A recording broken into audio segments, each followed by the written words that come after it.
All right, so I'm currently on the phone with Noah. He's another one of the musicians that reached out about the interview series. So I'm going to go ahead and give him the chance to introduce himself. Hi, my name is Noah Vece. Thanks so much for having me on here. I am a freelance woodwind doubler living in New York City right now. So that kind of encompasses a wide range of things. As a freelancer, I play really any show that comes up.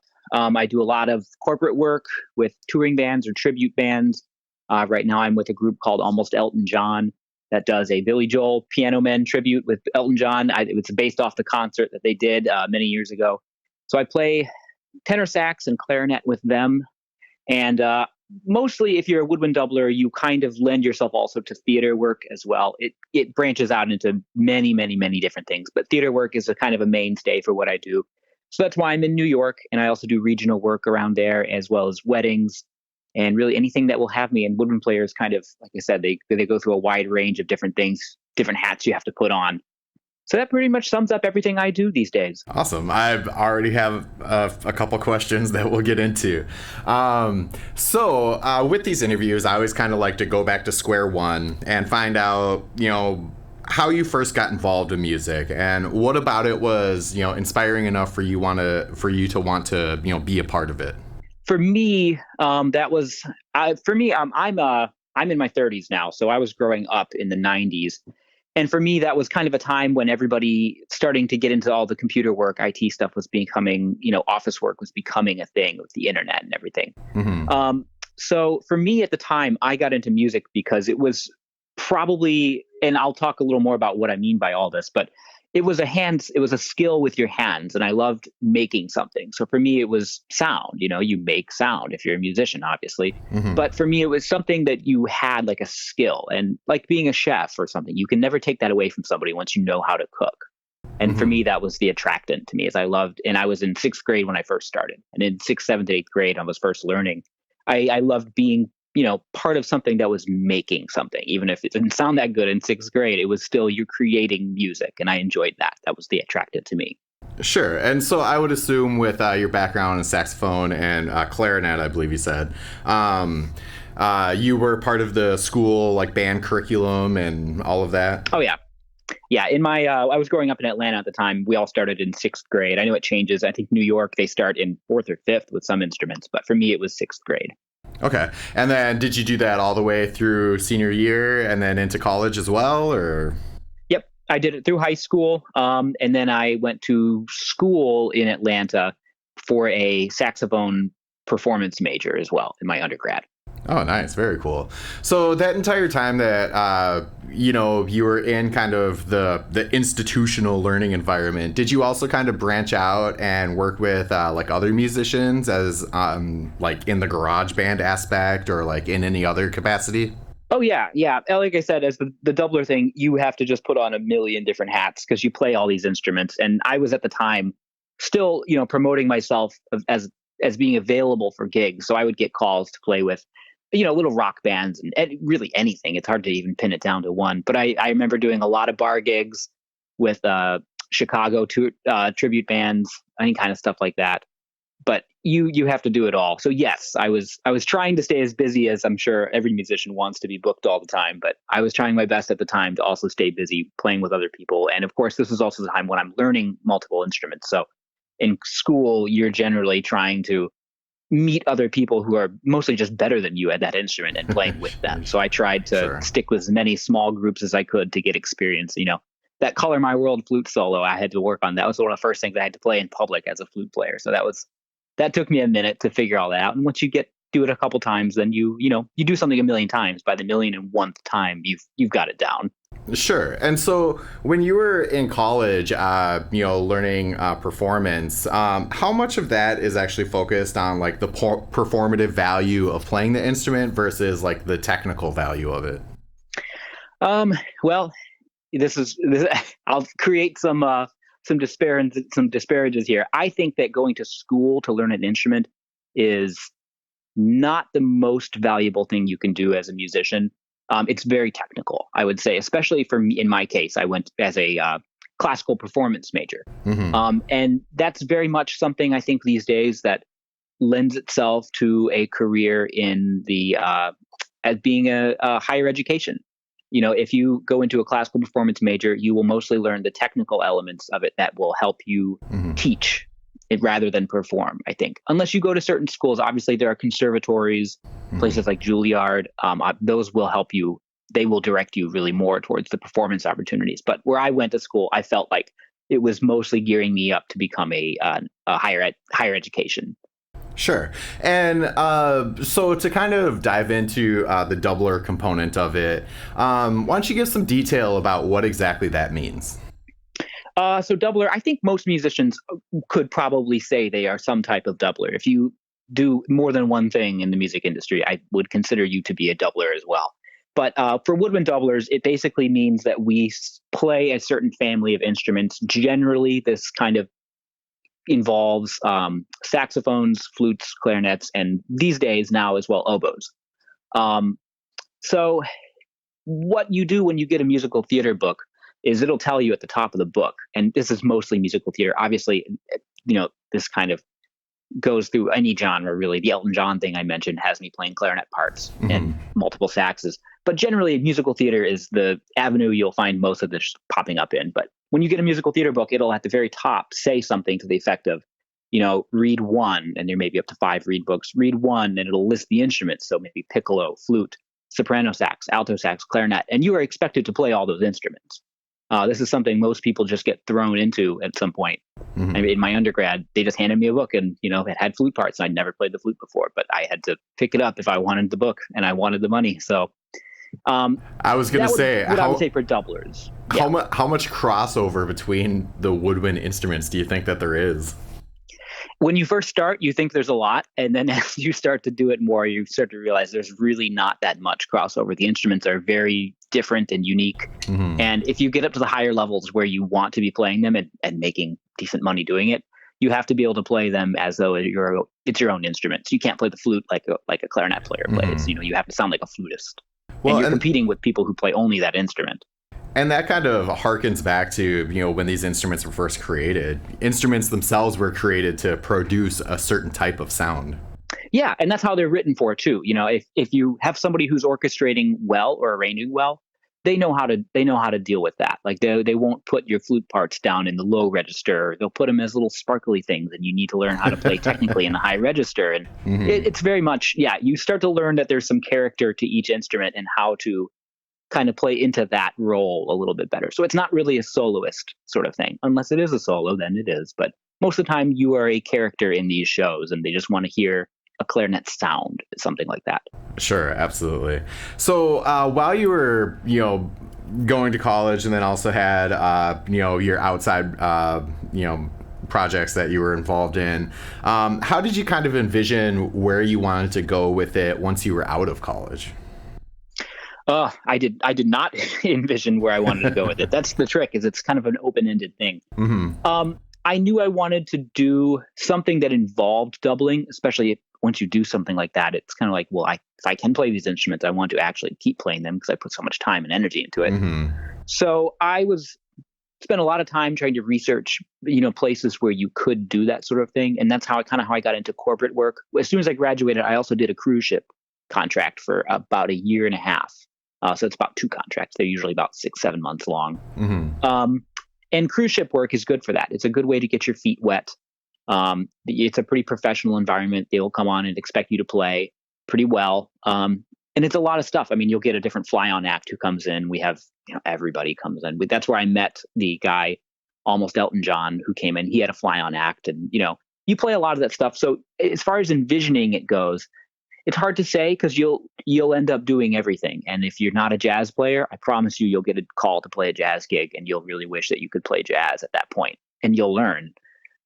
If you're interested in working, I think you have to kind of do a little bit of everything. But as far as doubling, I had envisioned, obviously most of us want to be on Broadway at some point. So that was kind of my goal, is to push towards where you're regularly working, regularly playing multiple instruments, and probably have as much job security as you can probably get in the performing musical industry. Sure. So I couldn't help but notice that you used the metaphor of getting your feet wet while also talking about a cruise ship. Yep. That's, maybe a little questionable there, but I think the message is clear. Yeah, well, hopefully, if you're doing your job right, you won't actually get your feet wet. You'll never end up in the water. Right, right. Yeah, I suppose, they could just throw you overboard. If you're that bad, yeah, then you need to hit the practice room. Sure. So, once you kind of, felt comfortable as, a professional at that point, what were kind of your next steps there to look for the type of thing that you wanted to be involved in? That's tough because if you do something like a cruise ship or a tour, now everybody's kind of doing the musical tour thing. The trick is that when you go out on one of those things, you're also trying to develop a network at home, maybe wherever city you would like to work. And for me, that would be New York. So for me, it's like if I go on a cruise ship or if I go on a tour, I have to think of that as also me kind of losing my network here. Because you're going to be gone for 6-7 months, and all the people who you might have had calling you for gigs, you're going to come back and they had to find somebody else to call for those gigs while you were gone. And now that person is their first call, and you have to kind of get back on the ladder. So for me, after I started to feel professional, that was really a point when I felt like I had to stop taking any gig that came my way and really start to grow a better quality of gigs rather than higher quality or higher quantity of gigs. Quality over quantity, sorry. So that was when I wanted to come, and I wanted to come back to New York, and I wanted to get an apartment and sit down. And that was, for me, at least right now, that's sort of what I'm doing in New York City with the pandemic. I'm kind of going through a phase where I'm thinking about going back to grad school right now, just to get that network back. Sure. But I would say after that point, if you're in a city where you already know you want to stay or you want to work, then staying in that city is key. You obviously need to get experience doing tours, but if you're older and you really want to stay in your city, I would say tours can be a sort of a double-edged sword in that sense. So it's hard to get experience and build a network at the same time. Right. In regards to that, last fall I interviewed a drummer that was really heavily into the cruise circuit, and the way he put it was, when you're out there, you're not here, kind of thing. Yeah, and exactly. That's exactly what you're talking about. Yeah. Yeah, and I've met some guys, who are fantastic players who have been on ships for 20, 30 years, and it is not a bad gig. It's a great gig. I mean, when I was out, I went through the Mediterranean, I got to see Italy and everything. It's a fantastic gig, and you can literally spend your entire life doing it. And they'll give you raises, and you can make good money doing it. But if you want to be at home and, have a backyard and a dog, cruise ships are not for you. Sure. So that kind of leads us up to, where you are now. What projects are you involved in, and what was the pathway to get into them? For me, it was mostly, like I was saying earlier, with tours. You kind of, in my world, if you're doing that sort of thing, all roads sort of come from New York. All the shows that go out, most of the tours, they all start here. The contractors live here, and if you want to know those people, you probably should either email them or call them, or get your butt to New York so you can start to network with people who work with them and work your way into the circuit. But right now, that is essentially what I'm doing. I moved to New York maybe about 3 years ago, so about a year before the pandemic. And I had kind of gotten my way here from a musical tour. I was on a tour for a little while, and I came back and I realized, hey, I don't really have any gigs here right now. There's nothing stopping me from just replanting myself in another city. So I did that, have been living here, and now I'm kind of doing a little bit, as the pandemic kind of lightens up a little bit here. I've been getting a little bit more regional theater work, some stuff.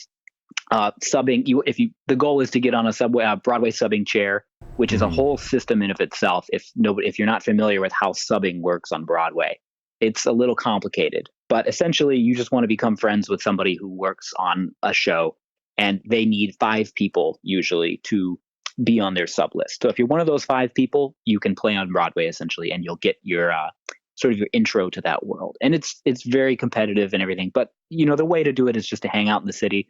So I'm kind of right now, like I said, just kind of planting my feet in New York for a little bit more longer as the pandemic lightens up.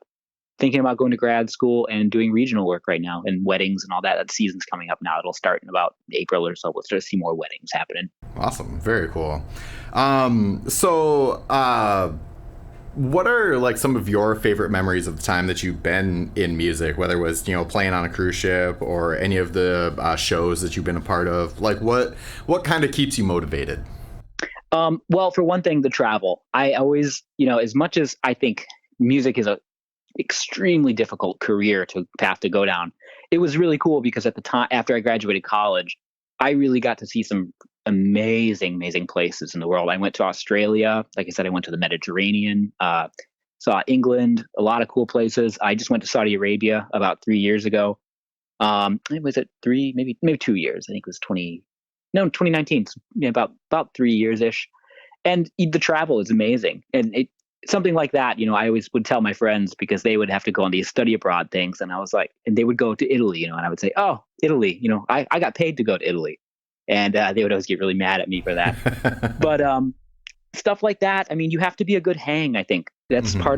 part of the gist. And I remember a lot of my best memories were hanging out in just the tour bus, and some of the hotel rooms you got to stay in. And sometimes that experience is not really that great, but the people make it great. I had a musical director one time who was really into sous vide cooking, and he had a bucket and the whole thing. And in his hotel room, he would do this sous vide thing, and he'd go out to a local Costco and bring back steaks and cook them in his hotel room. And they Nice. were some of the best steaks I ever had because, Mhm. sous vide, the way it works, you don't really need a kitchen to do it. Yeah, yeah, they're And it great. was amazing. So I had some really great memories of sitting in a Holiday Inn in a king suite eating a 12-month aged seared T-bone steak or something like that. Things like that I remember very fondly.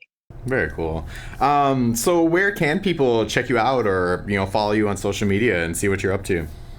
I have a website, www.woodwindinstitute.com. I haven't posted in a while. It's just an educational website, but it also has my contact info on there as well. Mostly I do consultations or lessons for people interested in playing woodwind instruments. That's why I came up with the name Woodwind Institute. It's really very general, very broad, but I enjoy talking to people about this stuff all the time. I also have an Instagram under the same name, Woodwind Institute. I check it. I check it fairly regularly, but I've been a little lax in my posts. I'm not totally into the Instagram thing. It's tough for me to post. I don't really have to feel like I have much to say most of the time. But woodwindinstitute.com or the Instagram page under the same name. Awesome. So I always like to give the person I'm interviewing the opportunity to, put out their last word. So just a message that you feel you resonate with. Resonate with. I would say I I hope that everyone who listens to music or is interested in films or anything like that that involves music production or anything like that is aware of musicians generally. I think a lot of us, especially in the studio world, tend to kind of get the back seat and we don't take the spotlight most of the time. But I see a lot of people who are more interested in doing that sort of work, especially now that we have things like Netflix and they're coming out with movies so frequently. But I always tell people to, pay attention to the credits, who did the orchestration, who did the scoring, who did the contracting, who's in the band, and all that stuff. Check that stuff out because those people are some of the most talented people on the planet. And really in the United States as well. People talk about the culture of the United States and what do we offer? But we offer media. Media culture is one of the biggest things we have in the United States with Hollywood and New York, obviously. So some of the people working today, if you check those names and you check those credits, you will find some of the most talented people in the world. And it's really cool. And they're really nice people. Send them an email. They will probably email you back. That's what musicians are very good at, sending emails back to people if they want something from them.